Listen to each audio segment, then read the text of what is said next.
Good day to you. Lesson 5, Plasma Proteins and ESR, which is also known as the erythrocyte sedimentation rate. I'm Dr. Penny Nansamba, a lecturer in the Department of Biomolecular Lab Technology and Molecular Biology, abbreviated as BLT, in College of Veterinary Medicine, Animal Resources and Biosecurity, abbreviated as COVAB, Makerere University. The content here is part of the module BLT 2120, Hematology and Blood Transfusion Science. Welcome once again to Lesson 5, Plasma Proteins and the Erythrocyte Sedimentation Rate, ESR. Lesson 5 is divided into 3 parts. Today we are going to look at the third part, 5.3, the erythrocyte sedimentation rate, abbreviated also as ESR. Our contents are definition of ESR, rationale for ESR measurement, and ESR measurement and the underlying principles. Learning objectives. By the end of this lesson, you'll be able to, number 1, justify measurement for ESR. 2, describe assays for the measurement of ESR. 3, identify the underlying principles of operation for the assays. We're going to start with learning objective 1 and 2. By the end of this section, you'll be able to define ESR and highlight its pathogenesis. You will also be able to highlight the rationale for conducting an ESR assay. Let's start with the definition of ESR, and we'll also look at the process of its development. The erythrocyte sedimentation rate, abbreviated as ESR, is a simple non-specific screening test that indirectly measures the presence of inflammation in the body. It reflects the tendency of red blood cells to settle more rapidly in the face of some disease states. If we look at that picture, we see red blood cells settling in a tube, and the question we are asking is how long is it going to take for them to all settle at the bottom. In the case of inflammation disease, the speed increases. So the ESR test, therefore, is an indication of inflammation. Let's look at the process of development of the sedimentation. Alterations in the properties of erythrocyte surfaces cause the red blood cells to aggregate and form rhollae. If we look at that blood film, which shows mainly erythrocytes or red blood cells, we see them stacked one on top of another, and that is called a rhollae. The larger the aggregations, or the larger the rhollae, the more rapidly the red blood cells will settle or fall in the tube. Usually ESR increases because of increases in plasma fibrinogen, immunoglobulins, and other acute phase reaction proteins. At this stage, let's look at the difference between a rhollae and an agglutination. On the left, we see a rhollae where the red blood cells are stacked one on top of the other, while on the right, we see an agglutination. Let's look at the process of development of the sedimentation. The chart on the above shows us the stages of rhollae formation. When we put our blood in with anticoagulant in a long tube, the first 10 minutes are the lag phase and rhollae starts. So the red blood cells begin stacking one on top of another in 2s or 3s or 4s. Then the next 40 minutes is the sedimentation phase. The aggregates or stacks of red blood cells in a relay start falling down. The last phase takes 10 minutes, and these aggregates start packing densely at the bottom of the tube. Now let's look at the bottom chart. Any factor increasing the formation of relay increases ESR. For example, let's take fibrinogen. It forms a mesh around the red blood cells, so an increase in fibrinogen is going to increase the sedimentation, and as a result, increase ESR. Secondly, let's look at immunoglobulins. They stick onto the red blood cells, so an increase in immunoglobulins will make these red blood cells stick to one another because of the effect of the antibodies. So this is going to increase the sedimentation and as a result also increase the ESR rate. Now let's look at factors and diseases that influence ESR. Let's start on the left with the factors that affect ESR.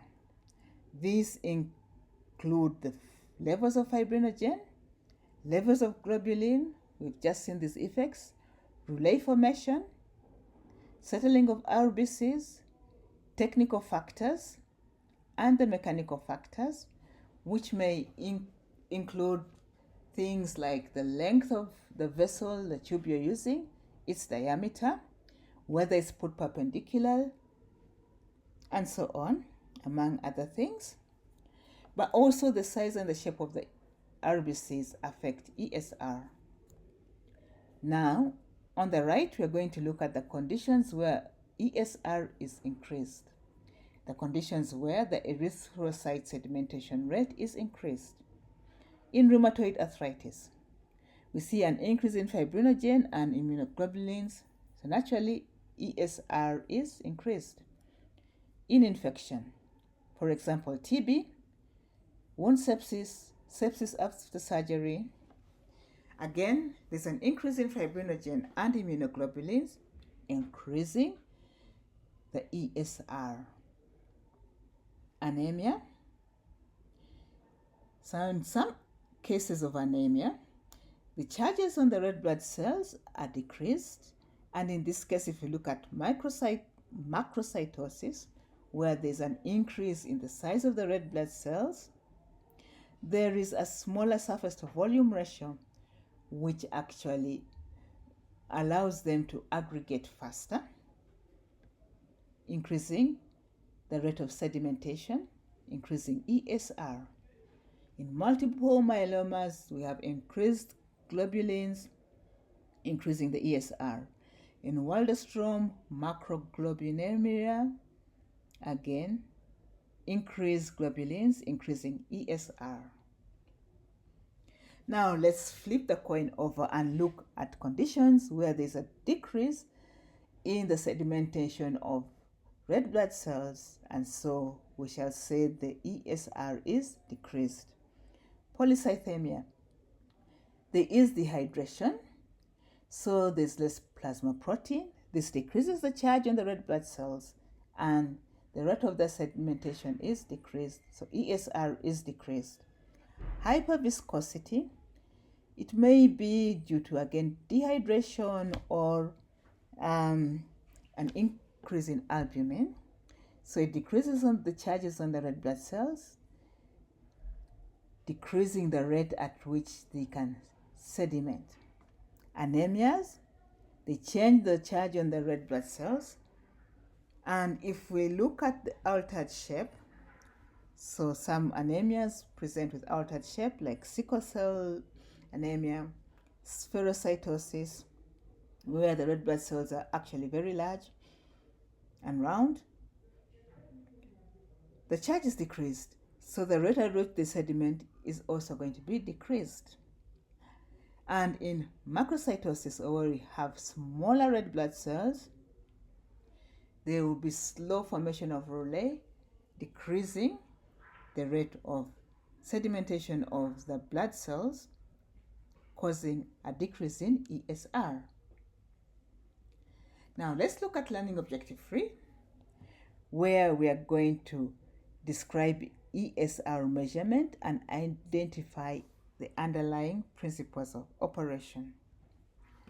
So we start with a sample of blood in anticoagulant, and it's put in an ESR stand, which you can see in the picture there.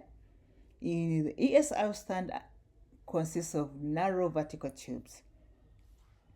Then the blood cells, red blood cells, are denser than the plasma. If you compare the specific gravity, we see that the red blood cells are denser.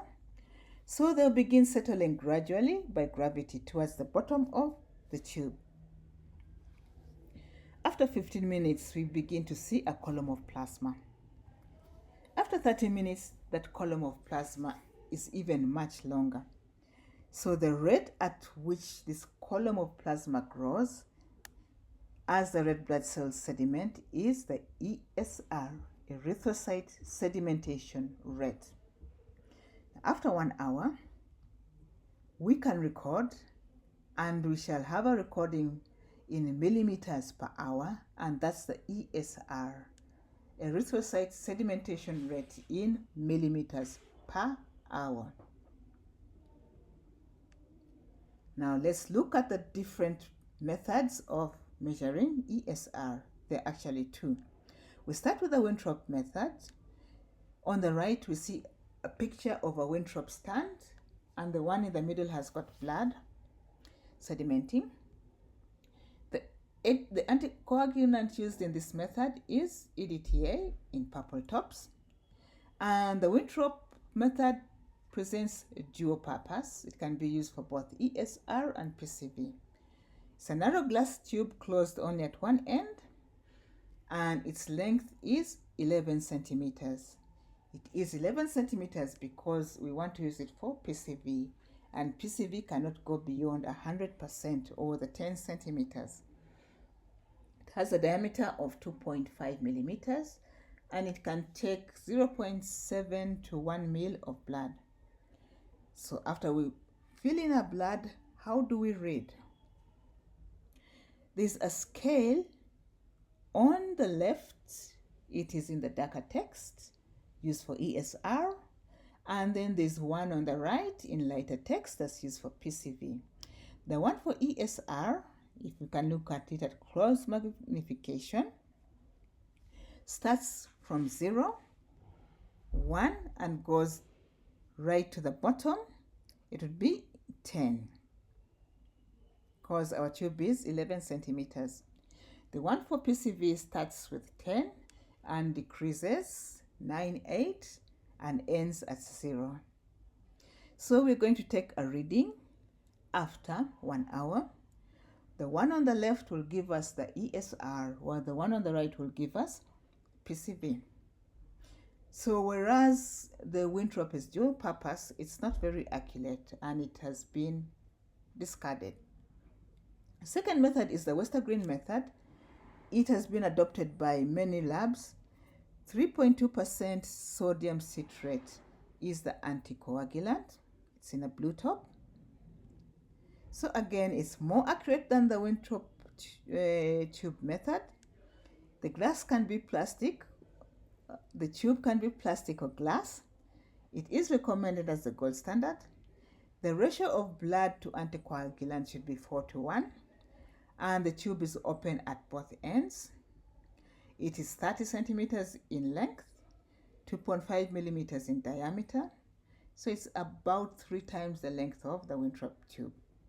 And it's marked from 0 up to 200 millimeters, or from 0 up to 20 centimeters. This is a picture of the Winthrop tube. After 1 hour, we shall take the reading on the graduations, which are just on one side. So that's all on the measurement of ESR. Let's look at some study questions. What does ESR measure? Is it the rate at which red blood cells settle in plasma over a specified period of time? Is it the concentration of plasma proteins? Is it the oxygen carrying capacity of the blood or the number of white blood cells? You've got it. A, the rate at which red blood cells settle in plasma over a specified period. The second question, what is the key disadvantage of the Winthrop method compared to the Westergren method? A, it requires larger blood volumes. B, it's more sensitive for detecting high ESR values. It cannot be used to determine packed cell volume. It is less sensitive because of its shorter column length. What is the key disadvantage of the Winthrop method compared to the Westergren method? D, it is less sensitive because it has got a shorter column length. The third question, what's the main difference between the Winthrop and the Westergren tubes? Blood volume capacity, dimensions and calibrations, tube closure mechanism, material composition. The dimensions and calibrations on the tube. One is got 0 up to 11, the other one will have 0 up to 20. In summary, the ESR or erythrocyte sedimentation rate has been discussed, highlighting its purpose in diagnostics, processes involved in sedimentation of the erythrocytes, and the methods used for its quantification. Please refer to the lecture notes given to you in the study portal, the ETVTs and chapters in the textbooks recommended to you. These have been a source of information. Thank you.